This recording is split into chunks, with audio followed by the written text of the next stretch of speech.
अक्सर जब हम एक ही पोजीशन में बहुत देर तक बैठे रहते हैं और उठते हैं, उसके बाद हमारे हाथ या पैरों में झुंझुनाहट महसूस होने लगती है।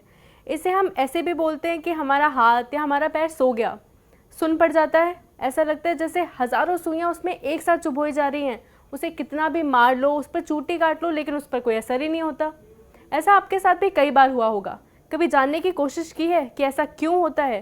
साइंस के मुताबिक हाथ पैर का सोना आम बात है। असल में एक ही पोजीशन में बहुत देर तक रहने से कुछ नसें दब जाती है, जिनके कारण हाथ या पैरों को सही अमाउंट में ऑक्सीजन नहीं मिल पाती। ऑक्सीजन की कमी होने से शरीर के पार्ट्स बचाव की मुद्रा में आ जाते हैं।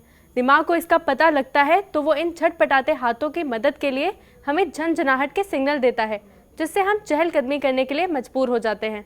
लोग सोचते हैं कि ऐसा खून के बहाव में कमी आने से होता है, लेकिन ये सच नहीं है। ये एक कारण हो सकता है, लेकिन रेयर से रेयर केस में। हाथ या पैर दिन में कई बार सोने लगे या झंझनाहट खत्म होने में बहुत ज़्यादा देर लगने लगे तो डॉक्टर के पास जाना ज़रूरी है। ब्लड टेस्ट, MRI और दूसरे टेस्ट भी होते हैं जिनसे नसों के हालात का पता चलता है। अगर झंझनाहट बहुत ज़्यादा है तो ये 7 कारण हो सकते हैं। हो सकता है आपके गले या पीठ की कोई नस दबी हुई हो।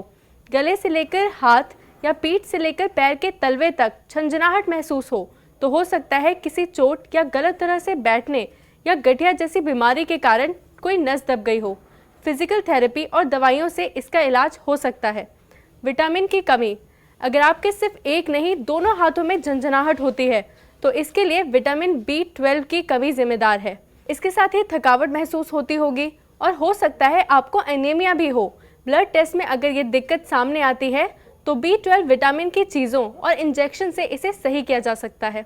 कार्पल टनल सिंड्रोम, अगर आप दिन भर अपने कंप्यूटर स्क्रीन के आगे बैठकर टाइपिंग करते रहते हैं तो हो सकता है उंगलियों के रिपीट मोशन से उनकी नसें दब जाए, जिसकी वजह से हाथ में झंझनाहट होने लगे।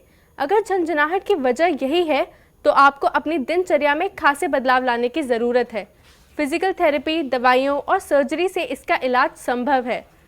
सर्विकल या स्पाइनल स्टेनोसिस, रीढ़ की हड्डी में दिक्कत आने से झंझनाहट महसूस होने लगती है। इसका MRI या CT स्कैन से पता चल सकता है। इलाज ये देखकर किया जाता है कि दिक्कत कितनी बढ़ी हुई है। इसका इलाज फिजिकल थेरेपी, इंजेक्शन या सर्जरी से पॉसिबल है। डायबिटीज़, अगर आपका डायबिटीज़ बहुत ज़्यादा बढ़ा हुआ है तो हो सकता है आपका हाई ब्लड प्रेशर शुगर जहर की तरह काम करे। इससे आपको हाथ और पैरों में झंझनाहट महसूस हो सकती है। अगर आपको हद से ज़्यादा प्यास या भूख लगती है या जल्दी जल्दी पेशाब करने की ज़रूरत हो रही है तो आपको अपना ग्लूकोज लेवल चेक करवाने की ज़रूरत है। दवाइयों और खान पान में अंतर लाने से आप इसे कंट्रोल में ला सकते हैं। हाइपोथायरॉयडिज्म, थायराइड से भी झंझनाहट का एहसास होता है। इसके साथ ही सर्दी जल्दी पकड़ती है, बेवजह वज़न बढ़ता है, त्वचा ड्राई होने लगती है और बाल उड़ने लगते हैं। ब्लड टेस्ट से इसका आसानी से पता लगाया जा सकता है। अगर आपको ये बीमारी है तो सिंथेटिक थायराइड हार्मोन लेने की ज़रूरत है।